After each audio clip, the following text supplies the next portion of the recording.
Assalamualaikum warahmatullahi wabarakatuh. Perkenalkan, nama saya Dinda Cici Aulia. Kali ini saya akan menjelaskan mengenai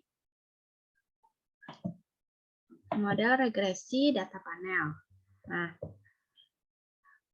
di video sebelumnya itu sudah dijelaskan oleh teman saya mengenai data time series dan data silang. Jadi, data panel ini merupakan gabungan antara data runtun waktu atau time series dan dengan data silang atau cross section.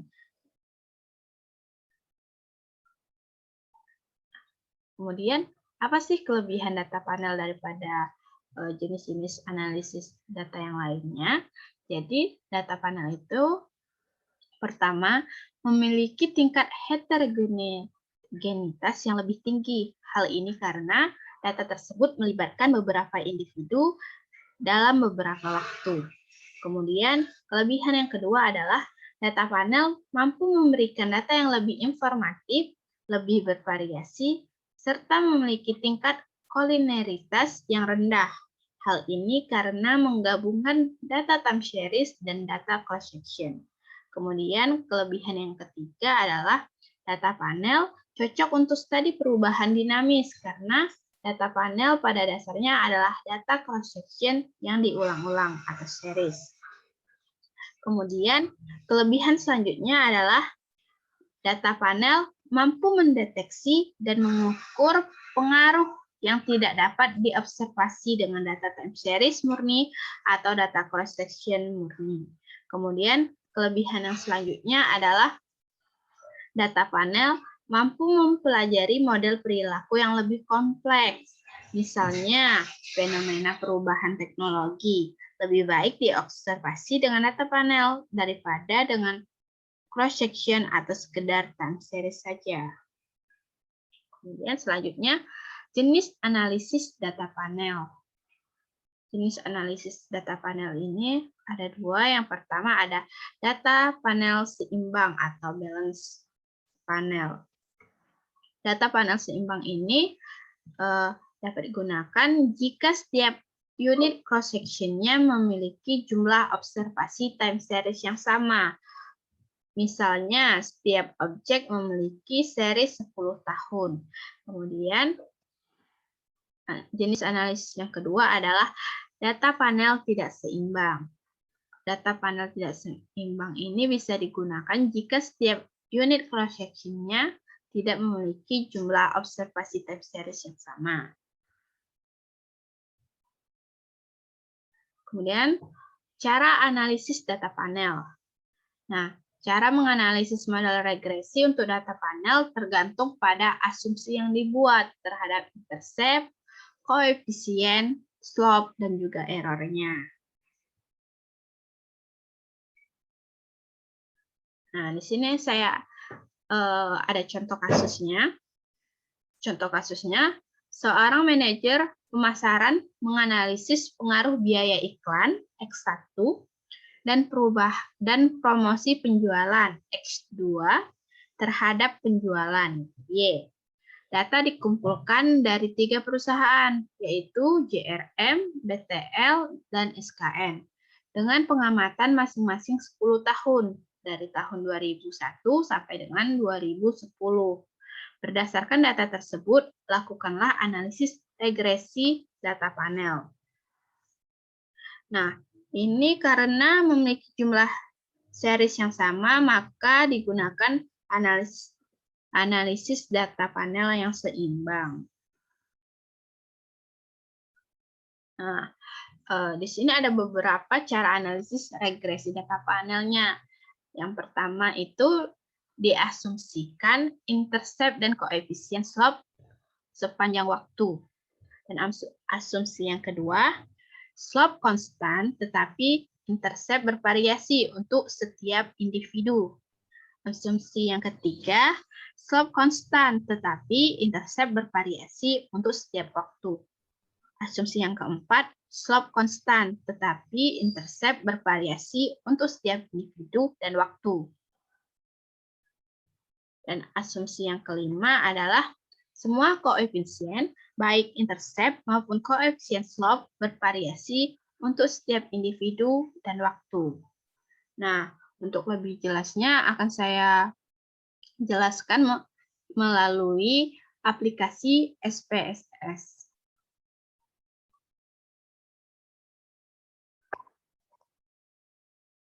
Baiklah, nah ini adalah data, contoh data yang sudah saya ambil dan kita akan coba analisis menggunakan aplikasi SPSS. Nah, yang pertama tadi itu kan diasumsikan intercept dan koefisien slope itu konstan. Nah, jadi hal yang pertama yang harus kita lakukan, yang pertama itu klik analyze, kemudian klik regression, kemudian kita pilih yang linear. Nah, kita klik. Nah, kemudian yang Y kita masukkan ke dependent, X1 dan X2 kita masukkan ke independen. Kemudian kita klik statistik. Nah, dan jangan lupa Darwin Weights-nya harus di checklist terlebih dahulu. Setelah itu kita klik continue, kita klik OK.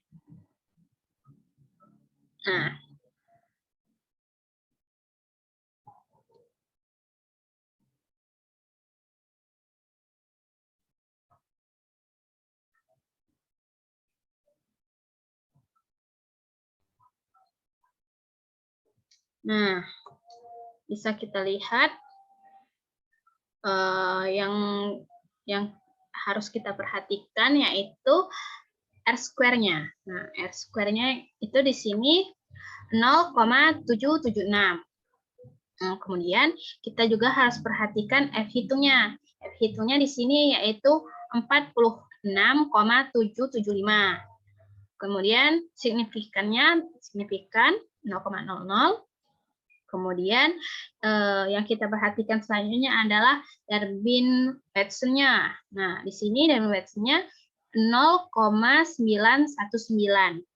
Nah, kemudian yang kita perhatikan selanjutnya adalah signifikan T, X1, dan X2. Nah, di sini X1-nya T, X1-nya 0,01.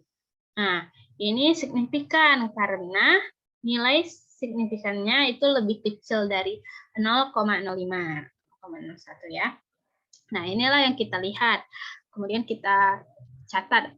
Dan apakah asumsi ini yang terbaik? Ya, belum tentu, karena kita harus membandingkan dengan asumsi-asumsi yang lainnya. Nah, kemudian selanjutnya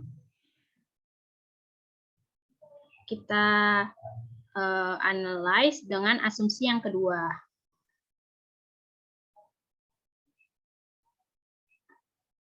Nah, asumsi yang kedua yaitu diasumsikan slope konstan, tetapi intercept bervariasi untuk setiap individu. Nah, ini adalah rumusannya. Maka kita coba analyze lagi ke SPSS yang tadi.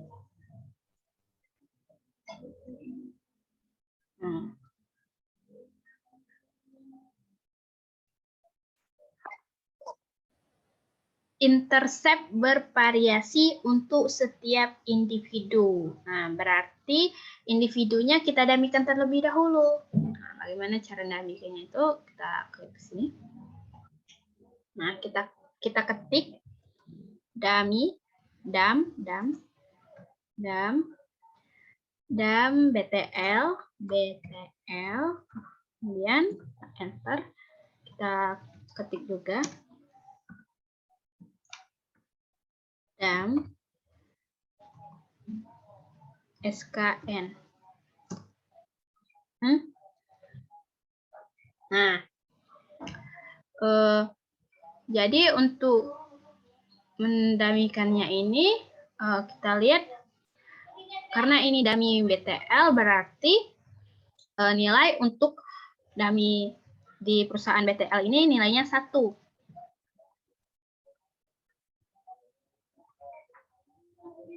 Sementara nilai untuk perusahaan yang lainnya kita nolkan.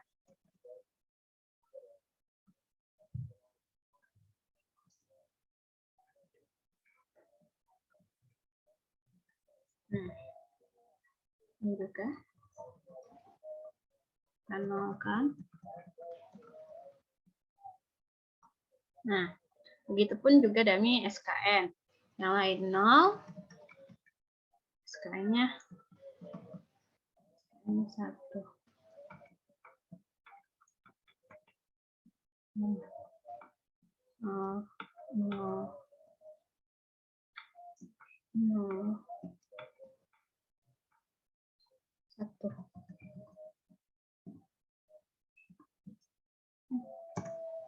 Nah, ya. Nah, yang sekarang yang menjadi pertanyaannya, kenapa yang perusahaan JRN-nya itu tidak kita buat dummy? Ya, karena perusahaan JRN di sini itu berfungsi sebagai intercept yang dipilih sebagai intercept yang karena dianggap konstan, yaitu melihat nilai standar defisiasinya yang terkecil. Nah, seperti itu. Jadi, yang perusahaan JMR-nya itu tidak kita damikan. Nah, bagaimana analisisnya? Ya, hampir sama seperti tadi. Kita klik analyze, kemudian selanjutnya kita pilih regression, kemudian kita klik linear. Nah, kemudian kita tambah dummy. Kita klik statistik, Erwin Watson, continue, oke.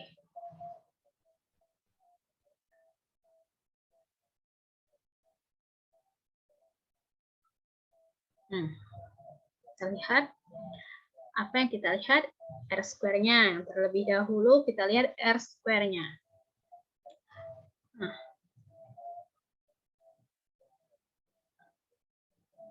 R-square-nya. Nah, R-square untuk asumsi yang kedua ini ternyata dia naik ya. Yang di asumsi pertama tadi kan 0,776. Nah, sedangkan di sini di asumsi yang kedua R-square-nya naik menjadi 0,798. Lebih tinggi. Kemudian selanjutnya yang kita lihat ini di asumsi kedua yaitu 24,643. Turun. Dia turun dari asumsi yang pertama. Tapi tidak apa-apa karena meskipun turun dia tetap signifikan. Signifikannya tetap 0,000. Nah, kemudian selanjutnya yang kita lihat adalah Darwin-Watson-nya. Nah, Darwin-Watson-nya juga meningkat. Yang tadi kan lebih kecil, Darwin-Watson-nya 0,919, sedangkan sekarang Darwin-Watson-nya 9,77.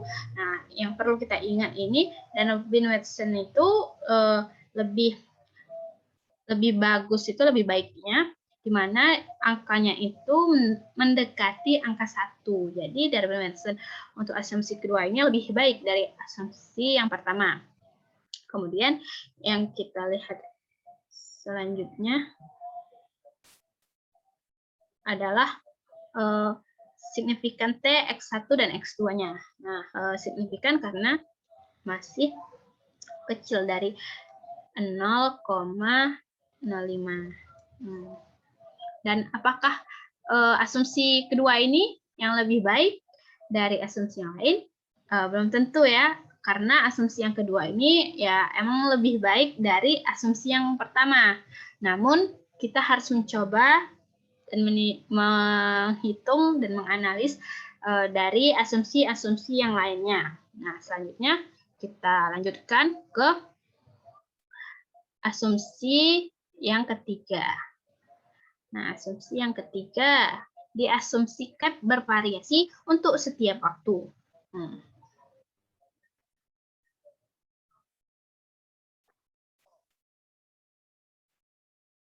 Dummy tahun 2001 ditambah dummy tahun 2002 dan seterusnya sampai dummy tahun 2009 yang bervariasi di sini waktunya. Nah, langsung kita ke SPSS.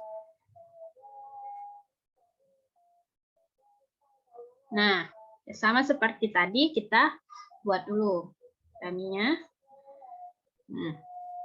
Dummy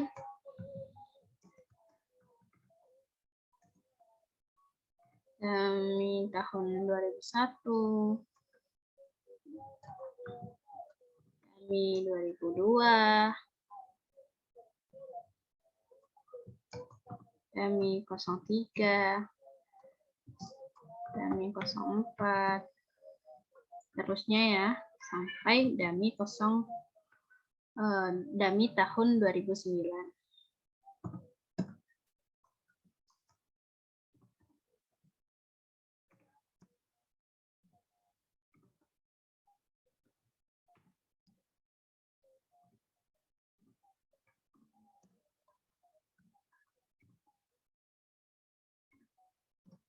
Dummy 1, 2, 3, 4, 5, 6, 7, 8, 9. Nah, sekarang untuk dummy tahun 2001, ini artinya kalau tahunnya yang di sini 2001, maka nilainya 1. Sedangkan tahun-tahun yang lain itu nilainya 0. Nah, kita ketik 1 di sini dan yang lainnya 0. 0, 0, 0, 0. Nah.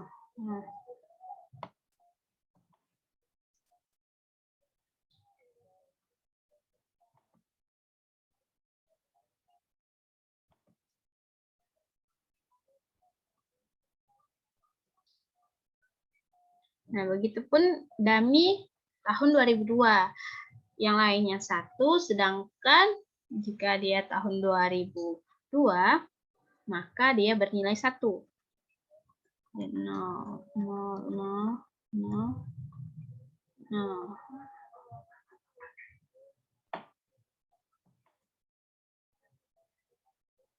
Seterusnya ya, sampai ke dummy tahun 2009. Kayaknya satu. Salah nih.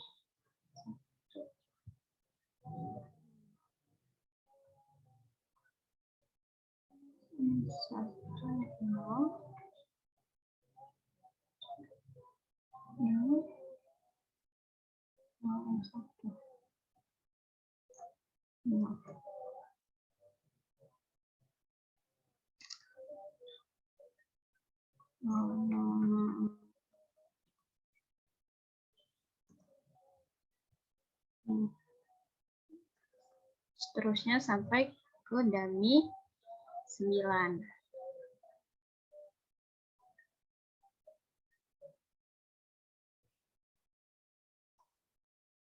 Nah, sudah sampai ke dummy tahun 2009.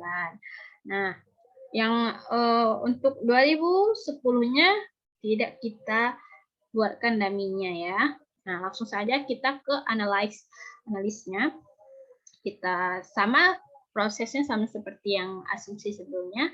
Kita klik analyze, terus kita klik regression, kemudian kita klik linear. Nah, kita resetkan dulu. Nah, yang Y kita masukkan ke dependent, kemudian yang independennya kita masukkan dummy waktunya ya, tahun 1, 2, 3, 4, 5. Ini masukkan semua. Kalau kalian bisa sekali langsung, itu lebih cepat ya. Saya tidak bisa memasukinya secara langsung jadi satu-satu. Kemudian X1-nya juga. Dan X2. X2. Sama seperti tadi, kita klik statistik, kita checklist dari barometernya, continue, dan oke.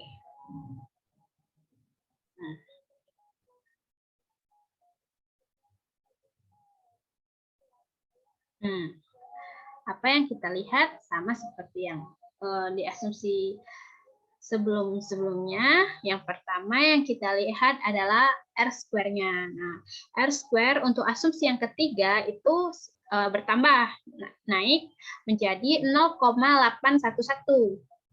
Nah, kemudian selanjutnya yang kita lihat itu adalah F hitungnya. F hitungnya turun ya. Turun menjadi 7,04.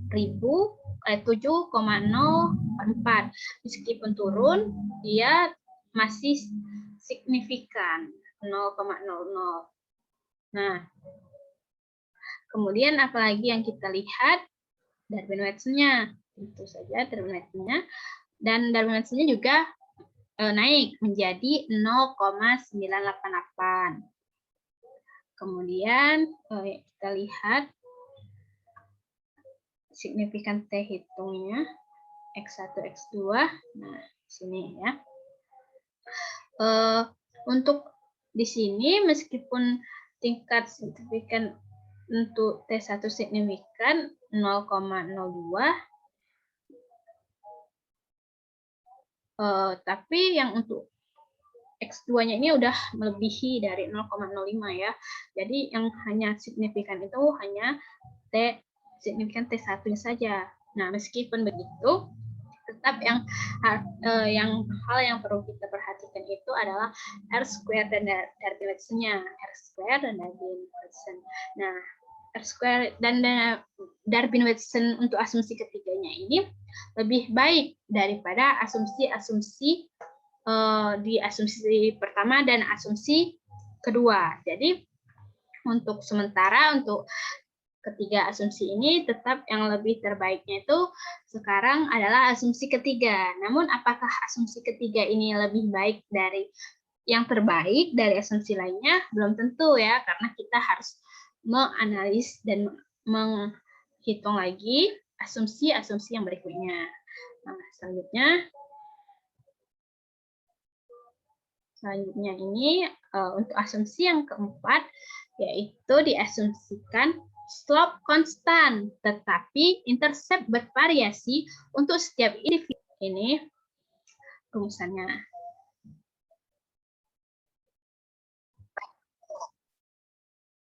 Jadi dami individu dan dami waktu kita masukkan ke dalam persamaan.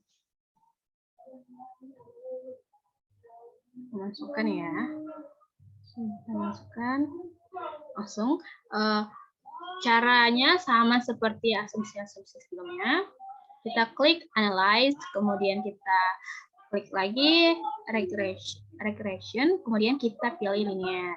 Nah, kita masukkan, kita reset aja, reset dulu. Yang Y kita masukkan ke dependent, kemudian kita masukkan dua variabelnya, individu dan waktu. Kita masukkan semua. Ini kalau bisa gimana sih? Kita masukkan sama semua. Kalau kalian bisa langsung saja. Tapi karena saya tidak tahu bagaimana klik langsung semuanya, jadi satu-satu. Ya. 4, 5, 6, 7. Nah, kita juga masukkan X1 dan X2-nya. X2. Kemudian kita klik statistik dan jangan lupa checklist Darwin-Watson-nya. Continue and OK. Oke, kemudian apa yang kita lihat? Nah, yang kita lihat itu sama seperti sebelum-sebelumnya. Yang harus kita perhatikan dan kita lihat R-square-nya. Nah, untuk asumsi keempat ini, dia lebih tinggi dari asumsi ketiga dan asumsi sebelumnya. Asumsi R-square di asumsi keempat ini 0,826. Kemudian yang kita lihat selanjutnya adalah F hitungnya. F hitungnya menurun menjadi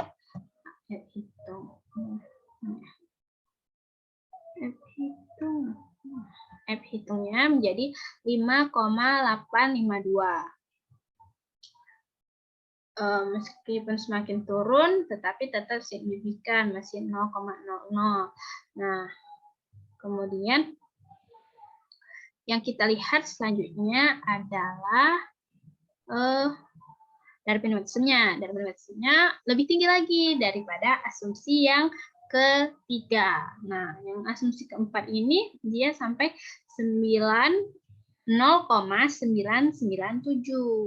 Daripada yang ketiga tadi kan 0,988. Nah, dia lebih besar. Kemudian selanjutnya yang kita lihat X1 dan X2-nya. X1-nya signifikan 0,014. Nah, jadi apakah ini yang terbaik untuk sampai sekarang? Ya, karena dia yang tetap kita perhatikan itu R² dan Darwin Watson-nya lebih tinggi ya, lebih baik daripada asumsi-asumsi sebelumnya, asumsi 1, 2, dan 3. Jadi untuk sementara waktu yang lebih baiknya ini adalah asumsi yang keempat. Namun ini hanya baru sementara ya, karena kita harus tetap mencoba menganalis dari asumsi yang kelima. Yang selanjutnya, asumsi yang kelima. Asumsi kelima itu diasumsikan semua koefisien baik intercept maupun koefisien slope bervariasi untuk setiap individu dan waktu. Jadi ini persamaannya. Kita langsung ke SPSS. Nah, oke. Asumsi yang kelima ini ada interaksi antara individu dengan variabel bebasnya. Maka kita buat terlebih dahulu. Bagaimana cara menginteraksikannya? Maka kita kalikan. Kita kalikan terlebih dahulu. Kita klik ini, kita pilih transform. Kemudian kita compute variabel. Kemudian tunggu.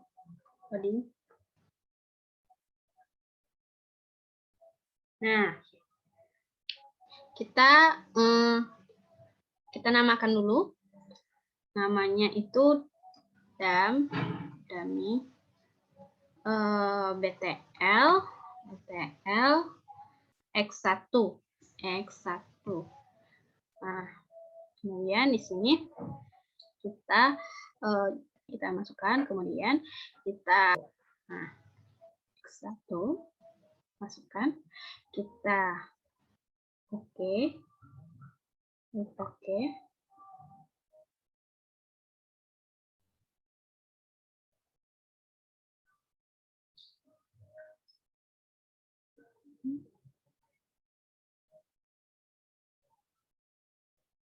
Selanjutnya kita transferkan lagi namanya BTL X2. Ini BTL X2. Kemudian kita ganti yang ini. Kita klik OK.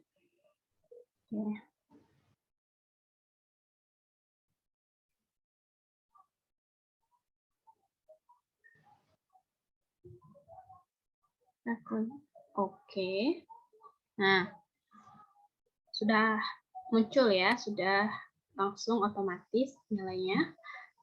Kemudian selanjutnya kita damikan yang SKN-nya.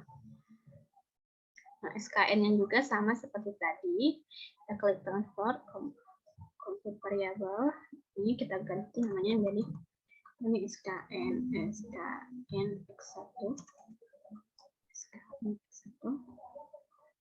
Ini kita hapus. SKN kita kalikan dengan X1. Oke. Kemudian selanjutnya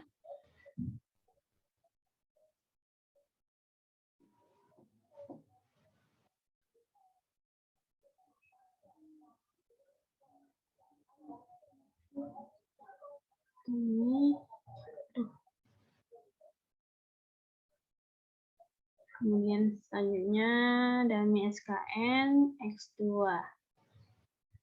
Dan SKN X2. Ini X2. Kali X2. X2. Oke. Kita oke. Oke. Nah, setelah ini muncul. Ya, ini sudah ada. Oke, selanjutnya kita analiskan sama seperti asumsi sebelumnya. Kita klik analis, kemudian kita klik lagi regression, kemudian kita klik linear. Kita resetkan dulu. Kita masukkan Y ke dividend. Kemudian kita masukkan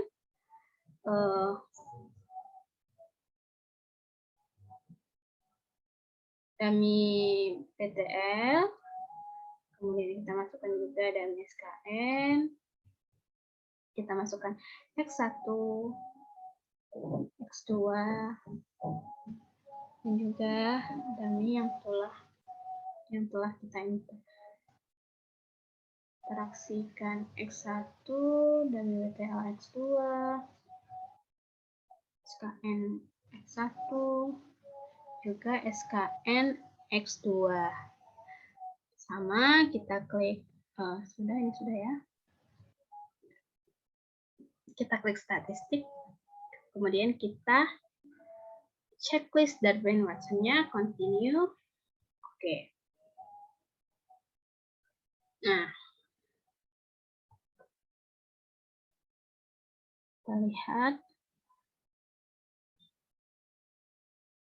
lihat sama seperti sebelum-sebelumnya. Yang kita lihat yang pertama adalah R-square-nya. Nah, ternyata R-square di asumsi yang kelima ini ternyata dia menurun ya. Jadi 806. Sementara yang di asumsi keempat tadi itu kan 826. Dia turun. Kemudian yang selanjutnya kita lihat F hitungnya. F hitungnya dia naik. Yang tadinya 5,852 sekarang menjadi 10,927. Tentu saja ini naik karena karena variabelnya berkurang. Nah, F hitung ini tergantung banyaknya variabel. Semakin banyak variabel yang kita masukkan, maka semakin kecil juga nilai F hitungnya. Namun itu tidak terlalu berpengaruh. Yang kita lihat adalah signifikannya. Dia tetap signifikan 0,00. Kemudian yang selanjutnya kita lihat adalah Darwin-Watson-nya. Nah, Darwin-Watson-nya pun untuk asumsi yang kelima ini ternyata dia berkurang lagi, menurun, lebih kecil maksudnya. Yang di asumsi yang keempat tadi kan 0,988, sedangkan 0,997 ya. Nah, sedangkan yang di kelima ini 0,996. Nah, kemudian yang kita lihat selanjutnya itu adalah signifikan T, X1 dan X2-nya. Nah, ini sama. Ya, yang signifikannya cuma X1-nya saja karena yang X2 melebihi dari 0,05. Nah, jadi apa kesimpulannya? Jadi kita lihat di sini. Jadi kesimpulannya di antara asumsi yang pertama dan asumsi yang kedua, asumsi ketiga, asumsi keempat, asumsi kelima. Nah, kita lihat kalau yang asumsi yang pertama ini nilainya, asumsi yang kedua ini dibandingkan dengan asumsi yang pertama memang lebih baik, lebih tua. Sekali lagi yang kita perlu kita perjelas, kita kita tebalkan di sini itu yang R square sama Darwin max-nya. Di sini dia lebih tinggi asumsi kedua daripada asumsi yang pertama. Begitupun asumsi yang ketiga, ternyata asumsi ketiga ini lebih tinggi, lebih baik dari asumsi yang kedua. Begitupun asumsi yang keempat, ternyata R square Darwin max-nya itu lebih tinggi, lebih besar nilainya daripada asumsi yang ketiga. Nah, namun di asumsi kelima ini ternyata R square daripada asumsi keempat. Nah, jadi simpulannya itu yang terbaik itu menggunakan asumsi yang keempat, yaitu diasumsikan bahwa slope konstan tetapi intercept bervariasi untuk setiap individu dan waktu. Nah, jadi di antara kelima asumsi ini, maka simpulannya itu adalah asumsi keempat lah yang terbaik. Nah, ini saja materi yang dapat saya jelaskan mengenai analisis data panel. Kurang dan lebihnya saya mohon maaf, dan kepada Tuhan saya mohon ampun. Saya akhiri. Wassalamualaikum warahmatullahi wabarakatuh.